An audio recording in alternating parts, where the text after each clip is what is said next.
And I'm reading over some information from the county. 220 fatal to serious crashes over the last from 2018 to 2022.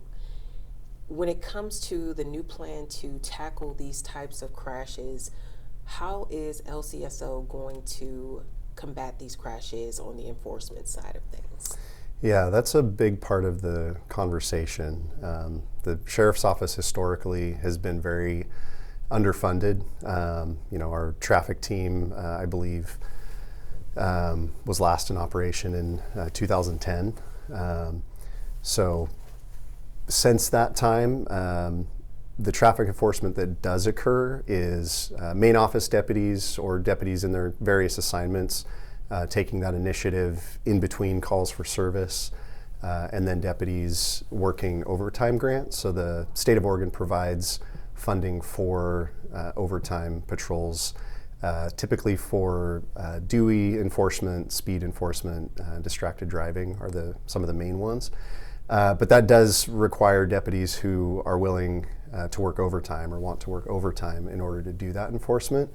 And usually those enforcement times are around the holidays. So, a lot of times the deputies that are choosing to take those overtime opportunities, they're doing it in lieu of spending time with family around the holidays. But thankfully we do have a lot of deputies who, we're out on the roads every day and we see what happens with these crashes. And a lot of our deputies choose to work that overtime. Unfortunately, that's not a permanent solution, and it honestly pales in comparison for the enforcement of comparable counties around us and the enforcement that used to occur in Lane County. So as far as the future going forward, certainly in the interim, maximizing those state-funded grant opportunities, providing deputies opportunities for the training and experience, especially for DUI enforcement, as that honestly has become a lot more complicated over the last 10, 15 years with prevalence of marijuana and other substances. Ideally in the long term, some kind of funding to provide a dedicated traffic enforcement team for Lane County to improve the safety on our roads. You brought this to my mind. You said that they're the ones who see these crashes, and it comes to mind your first responders. You see it first. How devastating are these types of crashes?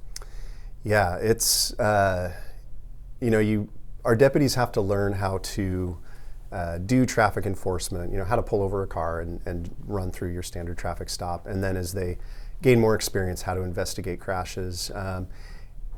And a new deputy won't be on the road for very long before they go to their first fatal crash, and see, a drunk driver that veered across the line and killed themselves or somebody else, or a child who's, severely injured in a traffic crash that was entirely preventable. That's pretty motivating, as our deputies respond to these crashes. I think most of us develop a pretty strong desire to do something to help prevent them. And study after study shows that enforcement is a huge piece of improving safety on our roads, and for our deputies, that's something we can do. So, the state-funded traffic overtime grant, the deputies are making overtime when they do that, but there's a deeper motivation for many of them, especially the DUI enforcement, to prevent those crashes. And the other piece of it too, for I think all of us, we all drive on the roads, our loved one drives on the roads. You go to a fatal crash on a road that maybe your spouse commutes on every day to work. That's pretty motivating to help prevent those crashes from happening. And as far as preventing them, those pedestrians, those drivers who are 65 and older, cyclists, motorcyclists, who, according to the plan, the Transportation Safety Plan, are more likely to be victims in these crashes. What are some ways that they can keep themselves safe? What are some precautions they can take? There's different factors for each of those. So certainly pedestrians, think about where you're walking, when you're walking. Maybe you lived on a nice quiet road 20 years ago, but now it's become a lot busier, or there's a school that's created more traffic. The time of day, time of night, those are all contributing factors. I wish you could walk down any Lane County road anytime, day or night, but realistically, if you're wearing dark clothing and walking down a rural county road at night, there's a pretty high chance that something bad is going to happen. So just thinking about that, if you have to walk, wear bright clothing, even a safety vest, something like that. Motorcyclists, really, it's a very similar factors. Be visible. It may not look cool to wear a high visibility vest on your Harley Davidson, but you'll show up a lot better than wearing, your black leather jacket and also the time. If you're riding a motorcycle at 2 a.m. Wearing all black, you're going to be a lot harder for people to see, both because of your clothing and also the type of vehicle that you are on. A lot of times people, if they see one headlight, they may not realize it's a motorcycle and that it's much closer than a car, which has typically 2 headlights.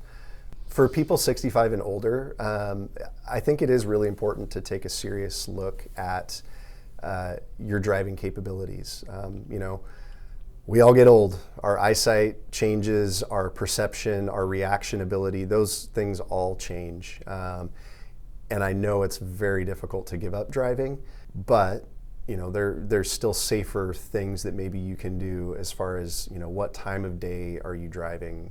Not driving when it's dark out, if you have difficulty seeing. The routes you drive even. I know I have family members that they have a very hard time driving on the freeway. So taking slower back roads, that may take you longer to get there, but are going to be much safer for you and other drivers on the road. And then there is that consideration of maybe it's time to stop driving. People's loved ones and law enforcement can submit drivers to do a driver's retest.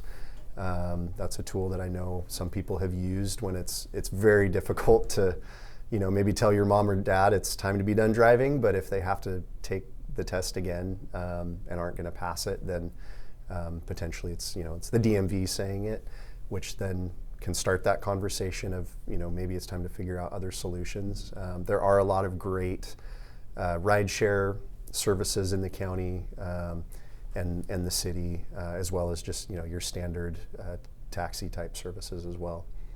And I know you mentioned the overtime that this takes to be able to respond to these fatal and serious injury crashes, I'm assuming no crash is the same. But can you say typically or generally speaking what resources it does take at the scene of one of these crashes from LCSO? Yeah, so crashes they're manpower intensive. Depending on the time of day or night, typically it's a minimum of 2 deputies. If it turns into a Dewey, there's an officer safety component. You're going to be potentially arresting somebody on the roadside, so you want to have adequate staff to do that. So, and then also, depending on which fire department responds and what else they have going on, you may need deputies to take over traffic control for our local fire departments. They're usually great partners to work for, but oftentimes they have multiple things going on as well. Typically, a crash is going to take 2 deputies at a minimum, and by the time they drive there and start their investigation, and even if it doesn't turn into a Dewey, you're probably looking at an hour or 2 for those 2 deputies, and our shift minimums are 3 deputies and a sergeant, so you've taken half of your patrol out on this crash. And if it's a bigger crash, say there's multiple vehicles involved, there's multiple injuries, people transported to the hospital, well, now you need to send a deputy to the hospital, maybe 2 to the hospital if it's a driver who potentially, if something criminal has occurred, such as a Dewey. And then you still have the scene, so you still need a deputy who can investigate the crash, a deputy to help with the tow. And that's that's not even a fatal crash. That's just a Dewey crash with somebody transported. You're looking at 2 to 4 deputies to handle that, which essentially takes them out of service to respond to other calls for service. So oftentimes our staff they'll do more with less.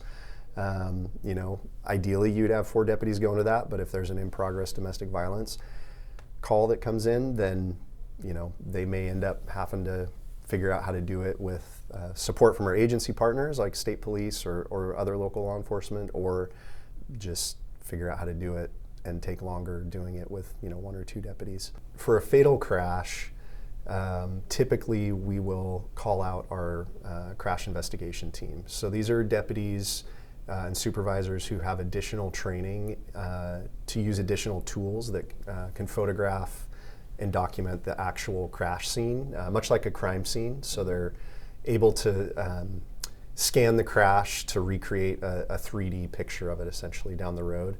And then we'll also use drones. Aerial photography is very useful for analyzing a crash scene and determining what happened. So in those cases, oftentimes that's an overtime call out. There may be 1 crash reconstructionist on a given shift. Typically you're going to want 2 to 3 in addition to all those other things going on. The deputy who maybe is investigating the Dewey or some other criminal aspect, a deputy that goes to the hospital. You're also going to have 2 to 3 crash reconstructionists called out, typically on overtime, to investigate and document that crash scene specifically.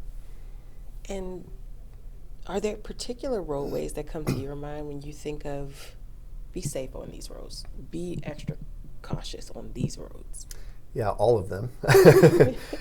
For the county, certainly. So the Traffic Safety Action Plan has used statistics to identify some of the more unsafe roads in our county. I think most citizens who live in our outlying areas could tell you what the roads are. People that drive many of our roads every day, they see the crashes. Maybe they've had loved ones that have died on these roads.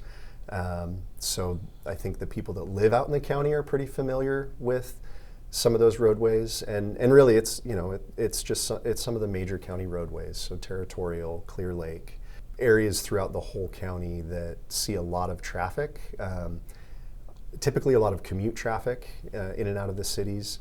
Does that answer your? Yes. Okay. And one last question, as far as the Transportation Safety Action Plan, Mm-hmm. how effective do you think it's going to be as you implement this, as you enforce it? I think one of the best things about the Traffic Safety Action Plan is in creating that plan, the county brought in all of the players, all of the people that have an impact on traffic safety in our county. It's not just enforcement. It's not just engineering.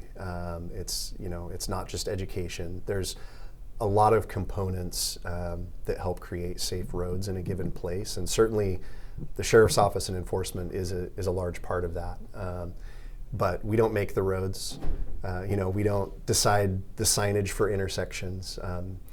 We don't do a lot of the community outreach around driving safety that many of our public partners do and the state does.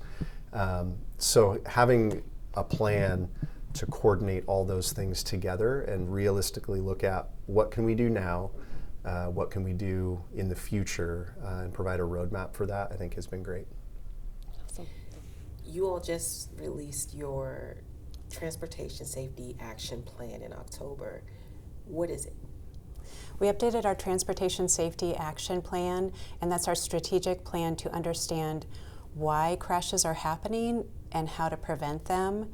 It's focused on fatal and serious injury crashes, and what we've discovered is that in rural Lane County, so outside of the Eugene Springfield metro area, especially on rural Lane County roads, we've had a higher rate of fatal and serious injury crashes than most counties in Oregon.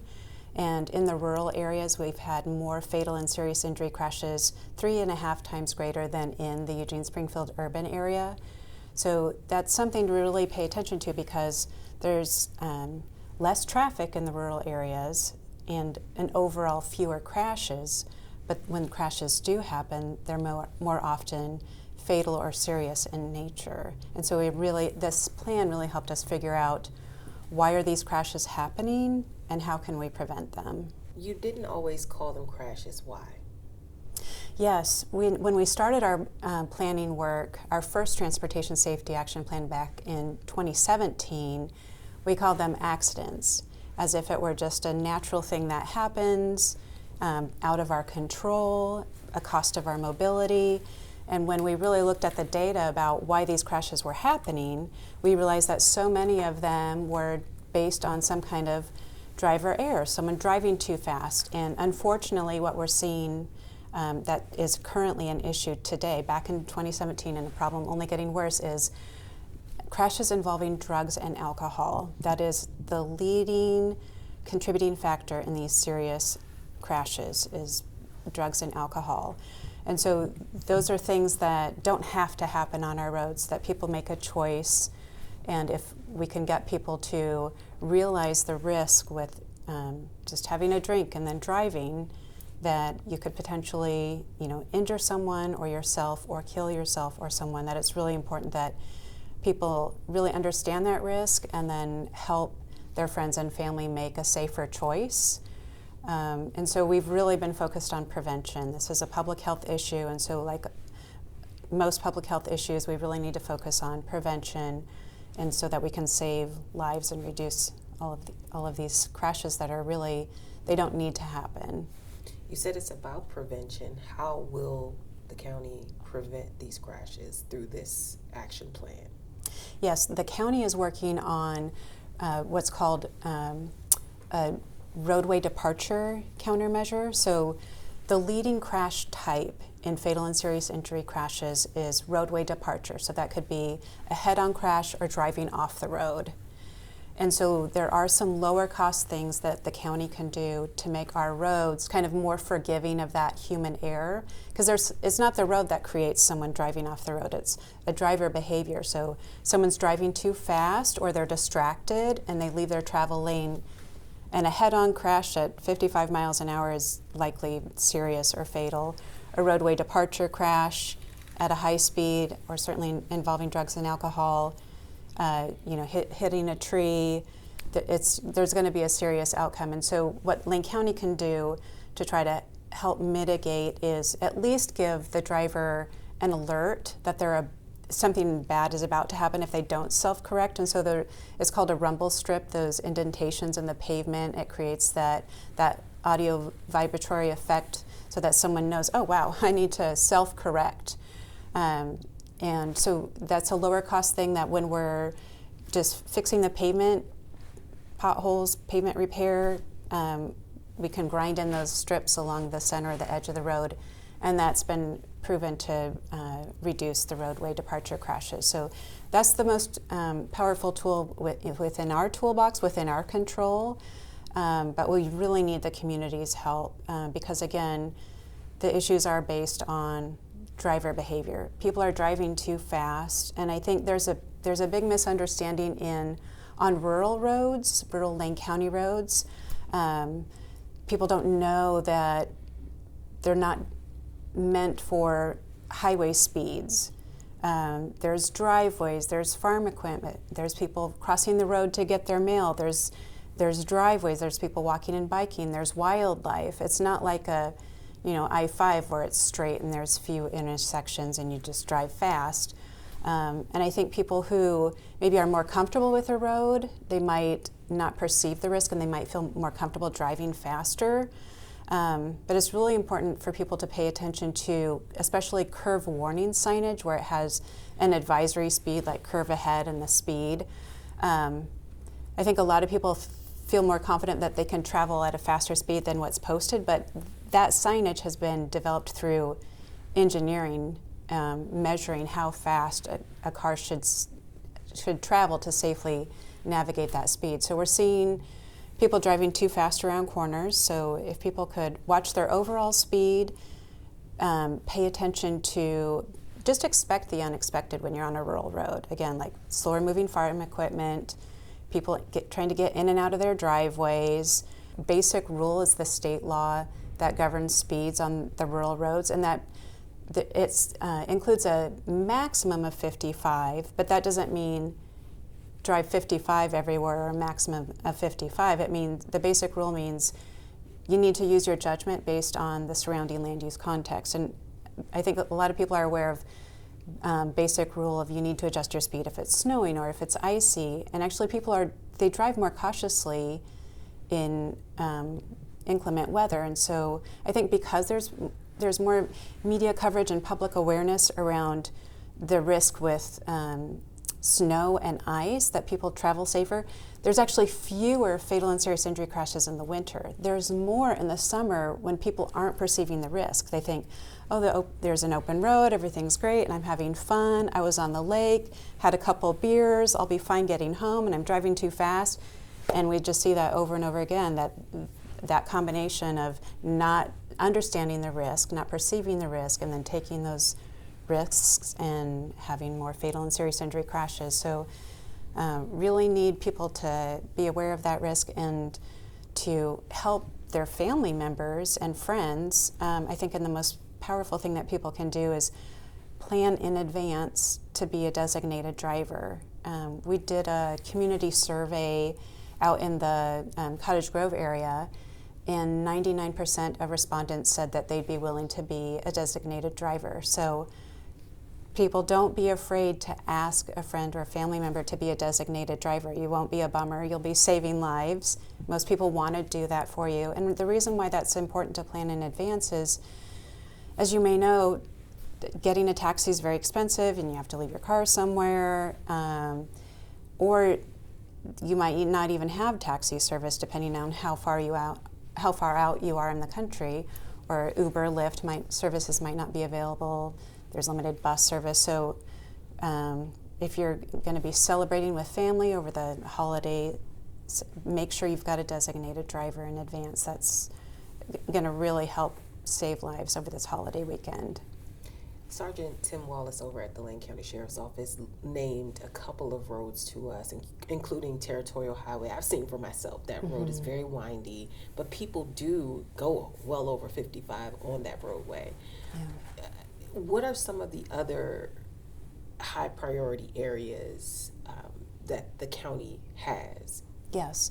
Our Transportation Safety Action Plan produced a high priority network, and that mapped the road locations, there's about 20 of them, of Lane County roads that have greater risk of fatal and serious injury crashes. Those include Territorial Highway, Marcola Road, London Road, Row River Road, Prairie Road, River Road, Camp Creek Road, Lorane Highway. So a lot of Lane County's major rural roads are a high risk, and it's, again, they're driving too fast, and we're seeing more drug and alcohol involved crashes. I'm so shocked to hear Lorane Highway on there because it's so short, but it's still risky. Yeah. And again, I think the perception of risk, when you're driving in the countryside and you're not experiencing all of the traffic, so you don't think maybe you're going to get in a crash because there aren't a lot of other cars around, and there's a beautiful landscape, wide open road with, beautiful rolling countryside and farmlands, and you're just enjoying yourself, and you might be going too fast. And it's really those just single vehicle run off the road crashes that are killing people. What about roundabouts or other engineering aspects that could maybe slow people down? I don't know what a roundabout would look like on the Lorane Highway, or Territorial. I mean, that one's pretty long, but are there options? There are very few things that we can do on our rural roads to manage speeds. We really need people to monitor those speeds. And so the tool that we do use is at least reminding people with a visual cue of how fast they're actually going. It's called a speed feedback sign. And so we deploy speed feedback signs on a rotational basis throughout our roads. That includes a radar showing how fast someone's actually going and gives a warning of, slow down, you're driving too fast. And we would like to acquire more of those. We're pursuing grant funding to try to purchase more of those signs so that we can have those on our high-risk roads to warn people. The tools that are available in the urban area that slow traffic down is, narrowing roads, curb gutter sidewalk, curb extensions, on-street parking, street trees. That just doesn't fit within the rural setting. There are things like roundabouts that do work in reducing the severity of intersection crashes that have been used on rural roads. Those are more expensive solutions that are beyond our financial capacity right now, but it's something that we're monitoring. If we've got intersections that have a higher crash rate that we're looking at, are there lower cost things we can do? We're going to focus on that first with additional warning signage, but then we're going to monitor over time. And if we need to retrofit an intersection with a roundabout, we'd need to be pursuing some grant funding to actually build that. And any of those larger scale changes to our roads, Lane County has a commitment to work with the community and especially directly affected property owners first before making major changes to our roads. Part of our planning effort included community outreach and meeting with people who live and own property along these high priority roads to see what kind of changes they would support. And naturally people are concerned about bigger roadway changes because people have septic systems close to the road or wells close to the road. And so we need to design carefully so that we're really kind of minimizing our impacts to properties and the natural environment. But there are things we can do, and we're focused on the lower cost things that really don't have a big impact to adjacent properties, but can really improve safety for the traveling public. Do you have a budget for implementing the TSAP? Our budget is banking on grant funding sources, and so that was really a driving force in securing this grant funding that funded the update of our Transportation Safety Action Plan. Was having that plan updated then makes us eligible for that same funding source for implementation. It's called Safe Streets and Roads for All, SS4A. So we went through that grant program to update our plan, and now we'll be able to access SS4A implementation funding to make some of those improvements. How much would that be total? There's no guaranteed formula about how much an agency would get. It's a highly competitive national process, so we'll do our best to secure as much resource as we can. And so part of the competitiveness through this plan is we can really show cost benefit through our analysis of how many crashes have occurred on this corridor and how many crashes we would likely see a reduction from, and with some of these engineering solutions that we would make to some of these roadways. And a lot of the things that we're looking at is some more advanced signage, like things that like intersection warnings that can detect a vehicle waiting to exit on a side road so that the through traffic understands that they need to be even more cautious, because a lot of intersections don't have great sight lines, especially if someone's driving too fast. You might have good sight distance for passing if someone's traveling the speed limit, but just knowing that people make mistakes and that they're driving too fast, we're trying to think of engineering interventions that recognizes people are not driving perfectly or they're taking risks, and how do we kind of mitigate and minimize those risks to reduce crashes. Can you say what the county got in grant funding for creating the plan? What was our grant funding? I'll need to circle back and double check on my numbers on that for you. I don't have that number on that. I saw 2023's number for fatal and serious injury crashes was about 49, or preliminary numbers showed 49. Any idea for 2025 or 2024? I don't have those numbers. And the reason why there's a 2-year delay in traffic data is because they're processed by Oregon Department of Transportation, and there's an extensive process that looks at the accuracy of the data to make sure they're they're properly like geocoded, and for example, if someone doesn't die on the scene but they die later in the hospital, then those records are rectified to show that it was indeed a fatal crash and not a serious injury crash. So there's just a lot of quality control that just takes time. And so there is preliminary data that's posted on the Oregon Department of Transportation's webpage, and they caution that it's preliminary and that it could change. We like to use the official data just so that we know it's been quality controlled, and so that's currently through 2023. I think I have one more question for you. The 0 deaths goal. Yes. Ultimately, the question for me is that actually feasible? Can 0 deaths be possible in Lane County? The goal of towards 0 deaths, that's the national strategy on highway safety. It's called Towards 0 Deaths. And fundamentally what that means is we're acknowledging on a policy level that deaths on our road are not acceptable. We're not accepting it as a cost of our mobility. And so it's an aspiration to work toward that goal, knowing that it won't be easy and we need everyone to help be part of the solution.